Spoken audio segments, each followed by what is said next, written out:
Good day, viewers, and welcome to Geo Mirror. I'm Samantha Newman, here with you today. Before we dive into today's breaking stories, I'm thrilled to share some exciting news. We have rebranded from Mirror Report to Geo Mirror, bringing you the same trusted news and insight under a fresh, new name. Now, let's head over to our top headlines for today. Trump plans to impose significant tariffs on Mexico if illegal immigration continues unchecked. Iran's supreme leader issues a warning to both Israel and the United States. Maya Sandu has been re-elected for a second term in the Moldovan elections. And coming up, we'll take a closer look at these stories in detail. Donald Trump is focusing on immigration and trade tariffs in his campaign. At a rally in Raleigh, North Carolina, he pledged to impose a 25% tariff on all goods from Mexico if it does not help reduce immigration.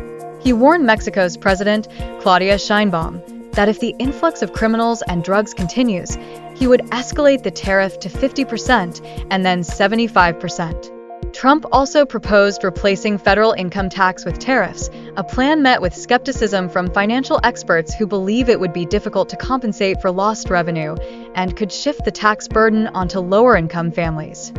Iran's supreme leader, Ayatollah Ali Khamenei, warned Israel and the U.S. of a crushing response for their attacks on Iran and its allies.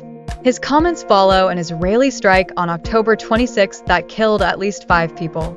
Khamenei emphasized that both the U.S. and Israel would face consequences for their actions, as tensions rise amid the ongoing Israel-Hamas conflict and the upcoming U.S. presidential election.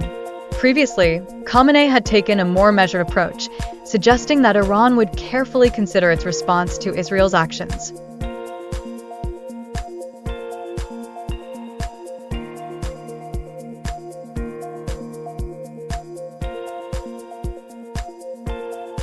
Amnesty International has called on Iranian authorities to immediately and unconditionally release a female student detained after she stripped to her underwear in protest against the country's strict dress code. The incident occurred at Tehran's Islamic Azad University during a confrontation with Basij paramilitary members, who allegedly removed her headscarf and tore at her clothing.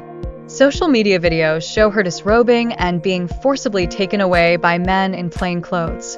According to a news source, she was physically assaulted during her arrest and harassed for not wearing a hijab. There have been no updates regarding her whereabouts or condition.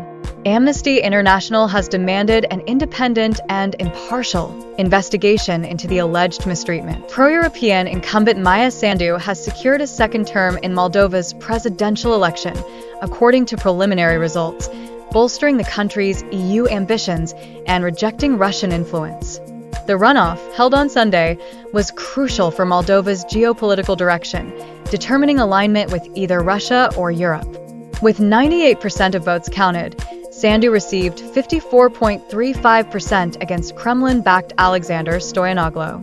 Initial results indicated strong support from the Moldovan diaspora, around 20% of the electorate, for Sandu, ensuring her re-election and advancing her EU-focused agenda. In her victory speech, Sandu expressed her commitment to being a president for all citizens, acknowledging both supporters and her opponent. At least 14 people, including several children, died in a Ugandan refugee camp when lightning struck a makeshift church during a storm on Saturday.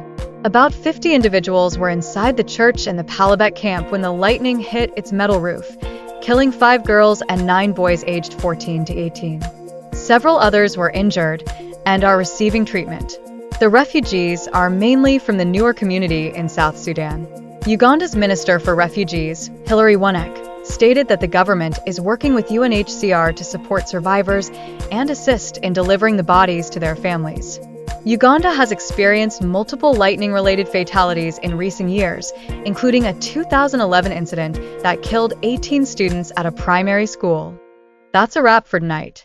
Thanks for tuning in. Don't forget to like and subscribe to stay updated with the latest news and insights on everything from local issues to global events. We'll see you next time. Until then, take care, stay safe,